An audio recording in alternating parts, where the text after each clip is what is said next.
जय श्री राम दोस्तों। कैसे सुग्रीव ने श्री राम जी की परीक्षा ली, जानिए। हनुमान जी महाराज श्री राम और लक्ष्मण को अपने कंधे पर बिठाकर उन्हें लेकर सुग्रीव जी के पास गए। हनुमान जी महाराज ने श्री राम और लक्ष्मण जी को, दोनों भाइयों को सुग्रीव जी से मिलाया। सुग्रीव जी ने प्रभु श्री राम जी के दर्शन करके अपने जीवन को धन्य माना। हनुमान जी महाराज ने अग्नि को साक्षी मानकर राम जी और सुग्रीव जी से मित्रता करवाई।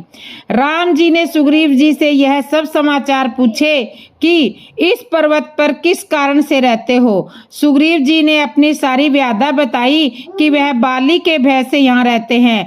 बाली ने उनका सब कुछ छीन लिया है और उसी के डर से वह यहाँ रहते हैं। सुग्रीव जी ने कहा, बाली मेरा शत्रु है, उसके मरने के बाद ही मैं निश्चित होकर जी पाऊंगा। और श्री राम जी ने कहा, मित्र अब तुम निर्भय होकर जियो, चिंता को छोड़ दो, मेरे बल पर भरोसा रखो, मैं एक ही बाण से बाली को मार दूंगा। राम जी कहने लगे, लोग कहते हैं भगवान तो निष्बल है, किंतु यह ठीक नहीं है। मैं पक्षपाती हूँ, अपने सेवक का मैं पक्ष लेता हूँ। निष्पक्ष तो ब्रह्मा है और उस निष्पक्ष ब्रह्मा को भक्ति के द्वारा अपने पक्ष में कर लेना ही भक्ति है। हनुमान जी ने तुम्हारा पक्ष लिया है और तुमसे मेरी मित्रता करवाई है, तो अब तुम्हारे कार्य के लिए चाहे मुझे घटना पड़े, चाहे मेरी निंदा हो, फिर भी मैं तुम्हारा यह कार्य अवश्य करूंगा। भगवान ने ऐसा इसलिए कहा कि वह जानते हैं कि बाली को मारने के पश्चात उनकी निंदा होगी। लोग कहेंगे कि भगवान ने बाली को छुपकर मारा। भगवान बड़े उदार हृदय है, अपने भक्तों के लिए वह इस निंदा को भी स्वीकार कर लेते हैं। इसलिए भगवान कहते हैं कि तुम्हारे कार्य के लिए मुझे यदि घटना पड़ेगा तो भी मैं घट जाऊंगा। मैं तुम्हारे इस कार्य के लिए सब तरह से घट जाऊंगा, छोटा बन जाऊंगा, बदनामी सहनी पड़ेगी तो भी मुझे स्वीकार है। मैं तुम्हारा यह कार्य आवश्यक पूरा करवाऊंगा और बाली को एक ही बाण से मार दूंगा। अब तुम निश्चित हो जाओ। सुग्रीव जी कहते हैं, हाँ निश्चित तो हूँ, किंतु भरोसा अभी भी नहीं है, क्योंकि आप बल की बात करते हो और बाली तो महाबली है। राम जी ने कहा, क्या तुम्हें मेरे बल पर विश्वास नहीं है? सुग्रीव जी कहने लगे, विश्वास नहीं भी है तो क्या कर सकते हैं, विश्वास तो करना पड़ेगा, इसके सिवा और कुछ कर भी तो नहीं सकते। विश्वास तो है, किंतु जब आप बाली को मार दोगे तभी मानेंगे। राम जी ने कहा, मित्र विश्वास तो मुझे करना ही पड़ेगा। राम जी ने कहा, मित्र विश्वास तो तुम्हें करना ही पड़ेगा। भगवान कितने उदार है, उनके स्थान पर यदि कोई और होता तो यही कहता कि मैं तुम्हें विश्वास दिला रहा हूँ, इसके बाद भी तुम विश्वास नहीं कर रहे हो, तो अब मैं क्या कर सकता हूँ। अब तुम्हें जो समझ में आए वह तुम करो। किंतु राम जी ने ऐसा नहीं कहा। श्री राम जी कहने लगे, मित्र तुम यह बताओ कि तुम्हें विश्वास किस तरह से होगा। सुग्रीव जी ने कहा, परीक्षा दो तो मानूंगा। जैसे ही सुग्रीव जी ने कहा परीक्षा दो, तो राम जी ने लक्ष्मण जी की ओर देखा। लक्ष्मण जी कहने लगे, भैया दो परीक्षा और बनाओ मित्र। मुझे तो यह आदमी आरंभ से ही ठीक नहीं लग रहा था, किंतु अब आपने इसे मित्र बनाया है तो परीक्षा दो।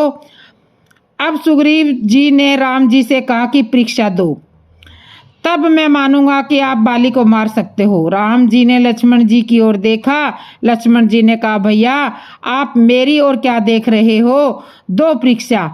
आप भी विश्वास किए जा रहे हो इस पर, इसे आप पर विश्वास नहीं है। और मुझे तो लगता है कि माता सीता ने इन्हें देखकर जो वस्त्र और आभूषण गिराए थे उसका कारण यह रहा होगा कि माता सीता ने मन में विचार किया होगा कि जब तुम अपनी वानर सेना के सहित बैठे बैठे देख रहे हो, तुम्हारे सामने एक दुष्ट रावण राक्षस एक नारी का अपहरण करके ले जा रहा है और तुम कुछ कर नहीं पा रहे हो।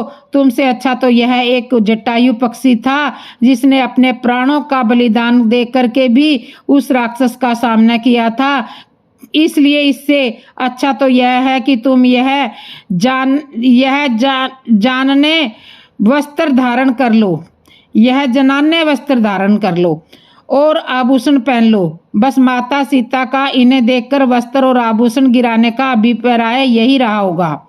किंतु ठीक है प्रभु, आपने इससे मित्रता किया तो परीक्षा देकर देख लीजिए इस पर इस परीक्षा की क्या प्रतिक्रिया होती है। राम जी ने सुग्रीव जी से कहा, चलो भाई ठीक है, बताओ मैं तुम्हें किस तरह की परीक्षा दूं जिससे कि तुम्हें विश्वास हो जाए कि सुग्रीव जी ने द्वंद्वी राक्षस की हड्डियों पर उगे हुए ताल के वह 7 वृक्ष दिखाए और कहा कि प्रभु, इन वृक्षों को बाली एक ही बाण से छेद देता है, एक ही बाण से भेद देता है। यदि तुम भी ऐसा कर पाते हो तो मुझे विश्वास हो जाएगा। भगवान श्री राम जी ने ताल के 7 वृक्षों को एक ही बाण से भेद दिया, गिरा दिया। तब सुग्रीव जी के मन में विश्वास हो गया कि यह बाली को आवश्यक मार देंगे। फिर सुग्रीव जी मन ही मन विचार करने लगे, अब तो बाली मर ही जाएगा, राम जी उसे मार ही देंगे, किंतु वह कलंक मैं अपने माथे पर क्यों लूं? मैं इनसे ऐसा क्यों कहूं कि तुम बाली को मार दो? यह तो रघुकुल शिरोमणि राम जी है, जब इन्होंने प्रतिज्ञा की है तो उसे मारेंगे ही सही, और मैं साफ साफ बच भी जाऊंगा। यदि मेरे सामने कोई बात आएगी भी तो मैं यही कहूंगा कि मैंने बाली को मारने को थोड़ी कहा था, राम जी ने उसे मारा है। बाली की और राम जी की कोई ऐसी बात रही होगी जिसके कारण राम जी ने बाली को मारा है। राम जी ने ताल के वृक्षों को ढहा दिया और सुग्रीव जी की ओर देखकर पूछा, अब तो निश्चित है, अब तो तुम्हें विश्वास हो गया होगा। सुग्रीव जी अनजान बनते हुए कहने लगे, किससे निश्चित हूँ? राम जी ने कहा, तुम्हारे शत्रु बाली से। सुग्रीव जी कहने लगे, भगवान कैसी बात कर रहे हो? बाली मेरा शत्रु नहीं है, वह तो मेरा परम हितैषी है, उसके कारण तो आप मुझे मिले हो। और यह संसार से शत्रु मित्र दुख सुख यह सब होते नहीं है, सपन की भांति भासते हैं, महसूस होते हैं। राम जी ने लक्ष्मण जी की ओर कर मन ही मन कहा, देखो लक्ष्मण, अभी कुछ देर पहले इसका ज्ञान कहाँ चला गया था? अभी तो कह रहे थे कि बाली मेरा शत्रु है और अब वेदांत की बातें कर रहे हैं। अभी तो कह रहा था कि बाली मेरा शत्रु है और अब कह रहा है कि वह मेरा परम हितैषी था, यह हितैषी रहा है। तो राम जी ने सुग्रीव जी से कहा, सुग्रीव जी, हम वेदांत की आध्यात्मिकता की बातें करेंगे और करते रहना चाहिए, किंतु जीवन में व्यवहारिकता का भी एक महत्व हो, व्यवहार के आधार पर भी जगत में जीना होता है। उस दृष्टि से हम तुमसे पूछ रहे हैं कि अब तुम्हारा क्या ख्याल है? सुग्रीव जी कहने लगे, प्रभु, अब तो मेरा एक ही विचार है कि सब कुछ छोड़कर केवल आपका भजन करूं और कुछ नहीं चाहिए। यह सुनकर लक्ष्मण जी धीरे से मुस्कुराए। राम जी ने पूछा, लक्ष्मण जी हंस क्यों रहे हो? लक्ष्मण जी ने कहा, प्रभु, सुग्रीव की बात पर मुझे हंसी आ रही है। अभी यह कह रहे थे कि सब कुछ छोड़कर केवल आपका भजन करूं, अब आप इनसे पूछो कि इनके पास सब कुछ है क्या? अभी कुछ देर पहले कह रहे थे कि बाली ने सब कुछ छुड़ा लिया है। इनकी बातों ने मुझे ऐसा लग रहा है कि यह चाहते हैं कि पहले सब कुछ दिला दो, फिर मैं छोड़ूंगा। लक्ष्मण जी की बातें सुनकर श्री राम जी भी मुस्कुराने लगे। सुग्रीव जी ने भगवान श्री शरणागति तो प्राप्त की, किंतु प्रारंभ में कपट सा त्याग नहीं किया। भगवान से कपट किया, भगवान की बातों पर विश्वास ही नहीं किया, भगवान से ही परीक्षा लेने को कहा। परमात्मा तो समय कहते हैं कि जिनका मन निर्मल होगा वही मुझे पा सकता है, छल कपट करने वाला मुझे प्राप्त नहीं कर सकता है। राम जी अपने भक्तों पर कृपा करके उनके दोषों का हरण कर ही देते हैं। प्रभु ने मन में विचार किया, अभी इसने कपट का त्याग नहीं किया है, कुछ प्रशिक्षण की आवश्यकता है। चलो पहले इसकी ही व्यवस्था की जाए। भगवान तो बड़े कौतुकी है, अपने भक्तों का अभिमान दूर करने में विलंब नहीं करते हैं। सुग्रीव जी के कहे अनुसार भगवान ने परीक्षा दी और एक ही बाण से ताड़ के 7 वृक्षों को ढा दिया। सातों वृक्षों को ढा दिया। सुग्रीव जी को निश्चय हो गया कि राम जी आवश्यक बाली को वध कर देंगे। और जब भगवान ने पूछा अब क्या विचार है, तो सुग्रीव जी भगवान का धन्यवाद करने के स्थान पर ज्ञान और वैराग्य की बातें करने लगे, जबकि सुग्रीव जी को चाहिए था कि प्रभु मुझे क्षमा कीजिए, मैंने आपकी बातों पर विश्वास नहीं किया। आपने परीक्षा देने को कहा, किंतु अब मुझे पूर्ण विश्वास है, शरणागत हो जाना चाहिए था। किंतु सुग्रीव जी तो भगवान को ही ज्ञान समझाने लगे। राम जी ने कहा यह तो ठीक है, यह बात तो हम आगे भी करेंगे और करनी भी चाहिए, किंतु हमारा बाली के विषय में क्या ख्याल है? बाली तुम्हारा शत्रु है या नहीं? सीधे सीधे व्यवहार की बात करो, वेदांत की नहीं। सुग्रीव जी ने कहा हाँ बाली है तो सही मेरा मित्र। राम जी ने कहा फिर जाओ, जाकर उससे युद्ध करो। राम जी सुग्रीव जी को साथ में लेकर चले। सुग्रीव जी मन में निश्चित थे कि मुझे तो कुछ करना है ही नहीं, जो कुछ करेंगे राम जी करेंगे। सुग्रीव जी ने जाकर बाली को ललकारा। बाली ने जब सुग्रीव की ललकार सुनी तो बड़ा आश्चर्यचकित हुआ। उसने विचार किया कि आज सुग्रीव को क्या हो गया, इतना साहस इसमें कहाँ से आ गया। बाली अपने महल से निकल कर दौड़ा। बाली की पत्नी तारा ने बाली के चरण पकड़कर विनती की कि हे स्वामी सुग्रीव जी, जिनसे मिले हैं वह कोई साधारण पुरुष नहीं है, वह दोनों भाई काल को भी जीत सकते हैं। वे दोनों भाई काल को भी जीत सकते हैं। बाली नहीं माना, तारा को समझाया भगवान समदर्शी। बाली नहीं माना, तारा को समझाया भगवान समदर्शी है, शत्रु मित्र में भेद नहीं रखते हैं। फिर भी यदि वह मुझे मारते हैं तो मैं अनाथ से सनाथ हो जाऊंगा। अभिमान में भरकर बाली चला, अस का ही चला माही अभिमानी, और आकर सुग्रीव को एक मुक्का जमाया। अब तो सुग्रीव को जैसे ही मुक्का लगा, ज्यों ही सुग्रीव जान बचाकर भागा। सुग्रीव को वह मुक्का ब्रिज के समान लगा। राम जी के पास गया और आकर कहने लगा मरवा दिया ना आपने मुझे। चलो देखो, मैं कह रहा था कि बाली महाबली है, वह मेरा भाई नहीं दुश्मन है, वह मुझे अभी मार ही डालता। वह तो मैं भागने में होशियार हूँ, जान बचाकर भाग आया, नहीं तो आपने तो मुझे भी मरवा दिया होता।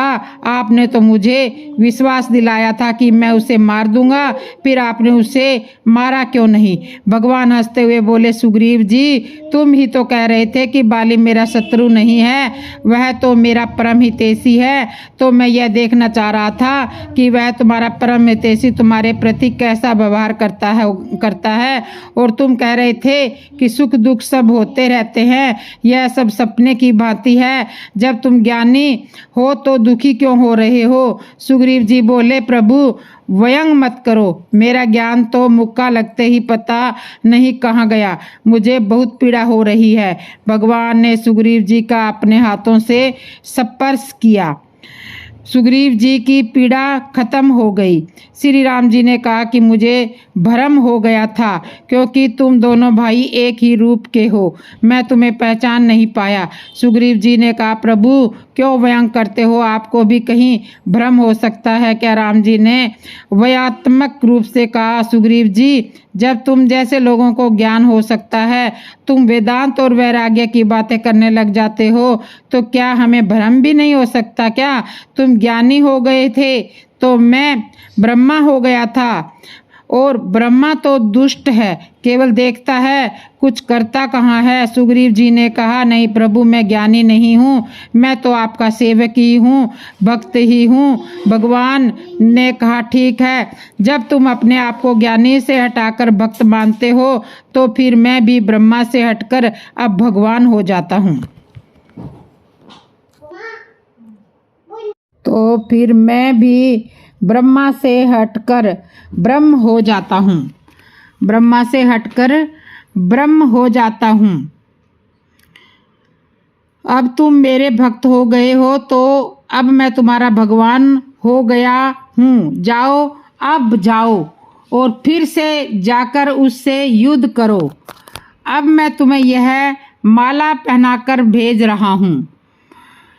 तुम्हें यह माला पहनाकर भेज रहा हूँ जिससे कि मैं तुम्हें पहचान पाऊँ। सुग्रीव जी ने कहा, प्रभु पहले भी आपने ही मुझे भेजा था और मुझे जान बचाकर भागना पड़ा था। राम जी ने कहा, अब नहीं भागना पड़ेगा, अब मैं तुम्हें अपना बल देकर भेज रहा हूँ। जाओ, तुम अब जाओ।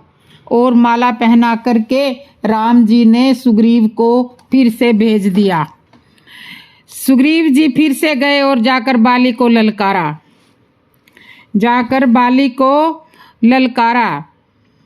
सुग्रीव जी की आवाज़ सुनकर बाली फिर से दौड़ा। बाली की पत्नी तारा ने बाली को रोक लिया। कहा, स्वामी जरा विचार करो, सुग्रीव जी का इतना साहस नहीं है कि वह तुम्हें ललकार सके। उन्हें भगवान श्री राम जी का आश्रय मिला हुआ है और भगवान स्वयं उसके रक्षक बनकर उसके साथ में आए हैं। हनुमान जी ने सुग्रीव जी की सिफारिश की है, आप सुग्रीव जी से बैर छोड़ दीजिए, उनसे युद्ध करने मत जाइए, यह भगवान के शरणागत हो चुके हैं। बाली ने अपनी पत्नी तारा की बात नहीं मानी, कहने लगा, नहीं, भगवान का अवतार तो धर्म के लिए हुआ है, वह मुझे अधर्म पूर्वक क्यों मारेंगे, और यदि मारेंगे भी तो उसके द्वारा मैं सद्गति को प्राप्त हो जाऊंगा। ऐसा कहकर बाली सुग्रीव के ऊपर दौड़ा। दोनों भाइयों में युद्ध आरंभ हो गया। तुलसीदास जी ने इस प्रसंग में सुग्रीव जी के माध्यम से व्यक्ति के मन की कुटिलता का वर्णन कर रहे हैं। इसलिए वह कहते हैं कि कहीं सुग्रीव जी के स्थान पर कपि शब्द का प्रयोग करते हैं। कपि का अर्थ होता है बंदर, और गोस्वामी तुलसीदास जी बंदर से अभिप्राय मन की दशा से है कि यह हमारा मन भगवान के प्रति संप्रीत हो रहता है किंतु टिक नहीं पाता, बार बार बदलता रहता है। बंदर से इस मन की उपमा इसलिए दी है कि बंदर भी एक स्थान पर अधिक नहीं टिक सकता है। जब भगवान ने सुग्रीव जी से यह कह दिया था कि मैंने अपना बल तुम्हें दे दिया है और अब तुम्हारी निश्चित विजय होगी, इसके पश्चात भी सुग्रीव जी ने भगवान के बल का प्रयोग नहीं किया, विश्वास ही नहीं किया भगवान की बातों का, अपनी ही तरकीब से लड़ाई करने लगे। सुग्रीव जी अपने विवेक से ही छल बल करके बाली से लड़ाई लड़ रहे हैं। जब भगवान ने देखा कि यह जब तक अपने बल का प्रयोग कर रहा है करने दो, मैं भी क्यों अपने बल को अनुमति दूं, करने दो इसे, इसकी चतुराई। और हुआ भी वैसा ही। सुग्रीव जी की चतुराई कपट चल नहीं पाया। बाली ने उसे भूमि पर पटक दिया और जब उसके सीने पर बैठकर अपने गदा का प्रहार करना चाहा, तब सुग्रीव जी को लगा कि अब बाली मुझे नहीं छोड़ेगा, मेरा अंत समय आ गया है। तब जाकर सुग्रीव जी ने अपने सारे कपट का त्याग कर दिया। उसे लगा कि अब तो भगवान ही बचा सकते हैं। तब सुग्रीव जी अपना अंत समय जानकर भगवान से आश्रित हुए। सुग्रीव जी ने जैसे ही कपट का त्याग किया, भगवान ने तुरंत ही वृक्ष की ओट से बाली पर बाण का प्रहार कर दिया। एक ही बाण से बाली का सीना तिरवीण कर दिया। बाली वहीं तिरवीण होकर भूमि पर गिर गया। बाली को उसके पिता इंद्र द्वारा एक रत्न जड़ित हार प्रदान किया गया था, जिसे ब्रह्मा जी द्वारा सिद्ध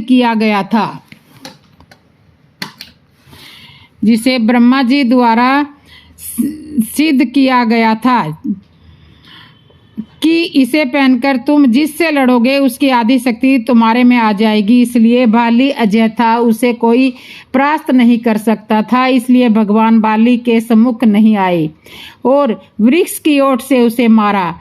बाली भूमि पर गिर गया और उसने देखा कि सामने प्रभु श्री राम जी खड़े हैं। बाली ने राम जी को पहली बार देखा और पहचान गया। कहने लगा, प्रभु आपका अवतार तो धर्म की स्थापना के लिए हुआ है, फिर आपने मुझे अधर्म पूर्वक क्यों मारा? सुग्रीव तुम्हारा मित्र हो गया और मैं बैरी हो गया। भगवान राम के बाण से आहत बाली ने कठोर स्वर से उन पर आरोप लगाते हुए पूछ ही लिया तो कि ईश्वर होते हुए भी आपने मुझसे और सुग्रीव में भेद क्यों किया? धर्म रक्षा के लिए अवतार लेने पर भी आपने मुझ पर छिपकर वार क्यों किया? मेरा क्या अपराध था जो आपने मुझे इस तरह से छुपकर एक बहेलिये की भांति मारा? प्रभु की ओर से उतना ही कड़ा उत्तर प्राप्त हुआ। उतना ही कड़ा उत्तर प्राप्त हुआ। प्रभु ने कहा कि अपराधी के समक्ष आकर युद्ध करने की कोई आवश्यकता नहीं थी। न्यायाधीश दंड देता है, युद्ध नहीं करता। न्यायाधीश दंड देता है, युद्ध नहीं करता। वृक्ष की आड़ में छुपकर बाण चलाने का प्रतीकात्मक तात्पर्य भी यही था। विनय पत्रिका में गोस्वामी तुलसीदास ने वृक्ष को कर्म के प्रतीक के रूप में प्रस्तुत किया है। इसका अर्थ यह है कि ईश्वर भी दंड की व्यवस्था कर्म को ही आगे रखकर करता है। बाली ने पुरुषार्थ से सुग्रीव को परास्त कर दिया था, किंतु उस नीति पर उसका क्या बल था जो बाण के माध्यम से वृक्ष के पीछे से आकर उसकी विजय को पराजय में बदल देती है। बाली इस सिद्धांत के सामने निरुत्तर था, किंतु उसने विजय का एक मार्ग ढूंढ निकाला। उसका उत्तर था कि यदि केवल बाण ही मुझे लगा होता तो उत्तर प्रत्युत्तर का प्रश्न ही कहाँ था, किंतु जब बाण चलाने वाला सामने हो और उसके विषय में यह सुन रखा हो कि वह पतित पावन है, तब वह प्रश्न उठता है। यह प्रश्न उठना स्वाभाविक है कि इस ईश्वर के दर्शन के बाद भी क्या मेरे पाप अभी समाप्त नहीं हुए हैं। अगले ही क्षण भगवान का कोमल कर कमल बाली के मस्तक पर था। प्रभु ने बाली को अमरता का आश्वासन देना चाहा, किंतु बाली इसे स्वीकार करने की मुद्रा में नहीं था। उसे केवल प्रभु के कर कमलों में ही नहीं, बाण के प्रहार में भी करुणा का साक्षात्कार हो रहा था। यही जीवन का व्यर्थ सत्य है। अज्ञात नीति के प्रहार से विलक्षण व्यक्ति भी इस समय शांत हो जाता है जब उसे उसके पीछे ईश्वर का हाथ दिखाई देता है। राम जी कहने लगे, बाली तुम धर्म और अधर्म की बातें करते हो, इसका मतलब तुम्हें धर्म का ज्ञान है। बाली ने कहा, ज्ञान है तभी तो आपसे कह रहा हूँ। राम जी ने कहा, जब तुम्हें धर्म का ज्ञान है तो यह कौन सा न्याय है कि समय तो अधर्म करो और दूसरों से धर्म की आशा करो। बाली ने कहा, मेरा अधर्म क्या है? क्या अधर्म किया है मैंने? यहाँ भगवान ने बड़े सावधानी से बाली के प्रश्न का उत्तर दिया। भगवान जानते थे यदि मैं कहूँगा कि तुम्हारे में यह अवगुण है, दोष है, तो यह तुरंत कहेगा सुग्रीव भी मेरा भाई है और जो अवगुण और दोष मेरे में है वही तो उसमें भी है। इसलिए भगवान ने अपनी बात को थोड़ा सा घुमा करके कहा, छोटे भाई की पत्नी, पुत्र, वधू, बहन और कन्या, यह चारों एक समान है। इन पर जो कुदृष्टि रखने वाला हो उसे मार देने में कोई पाप नहीं है। बाली ने कहा, यह तो ठीक है, इनके प्रति कोई कुदृष्टि रखता है तो उसे मारने में कोई पाप नहीं है।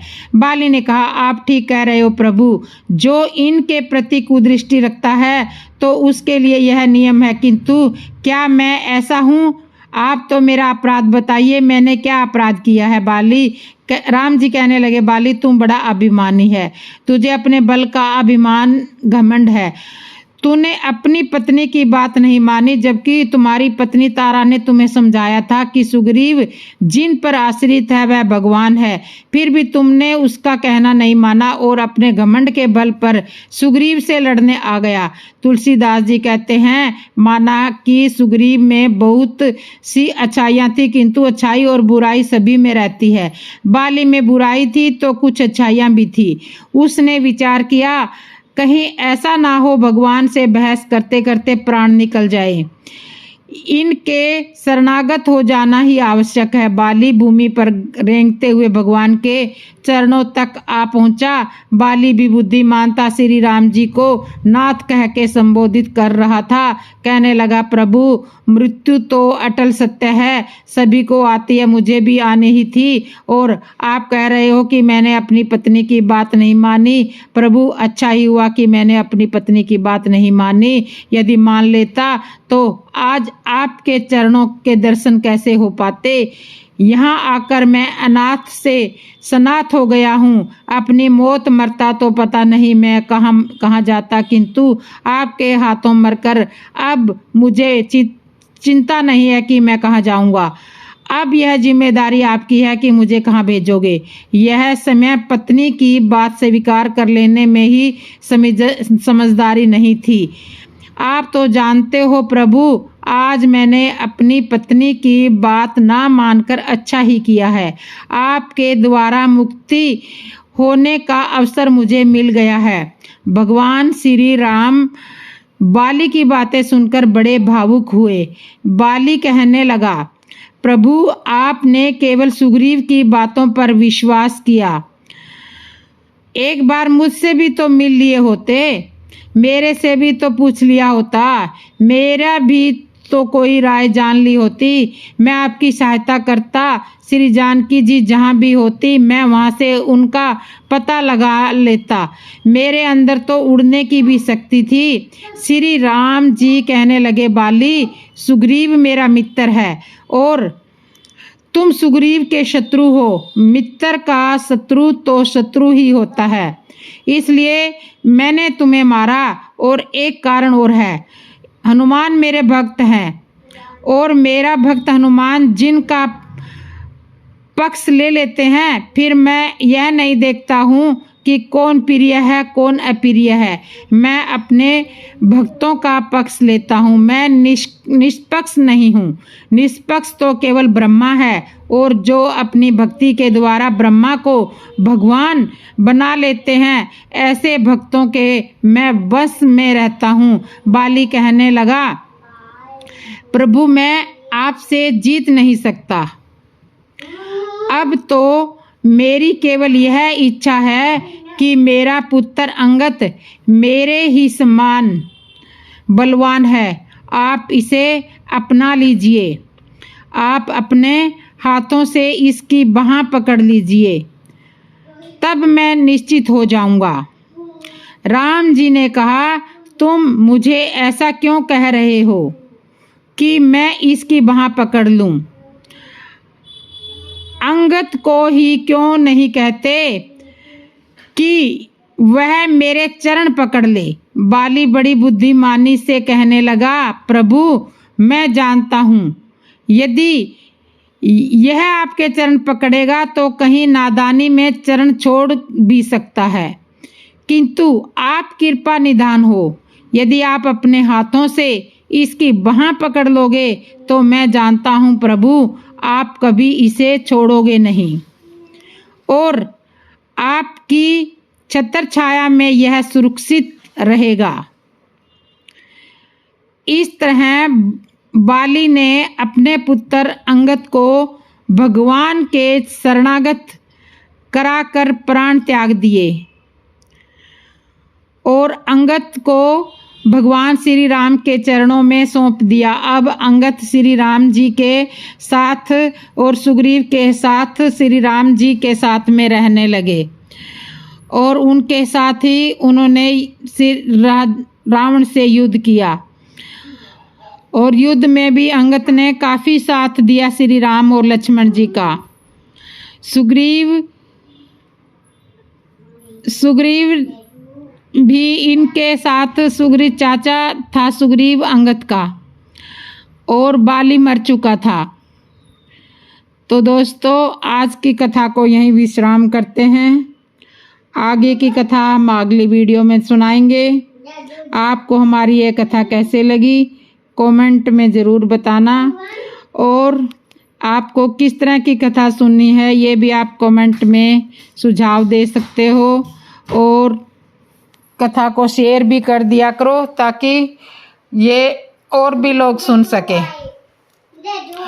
और कमेंट में जय श्री राम ज़रूर लिख दिया करो, और एक बार ज़ोर से नारा लगा दो, जय श्री राम जय श्री राम जय श्री राम जय श्री राम, हर हर महादेव, राधे राधे राधे राधे, जय श्री राम जय श्री राम जय श्री राम, राधे राधे राधे राधे। जय श्री राम बोलो, जय श्री राम, जय श्री राम बोलो, जय श्री राम।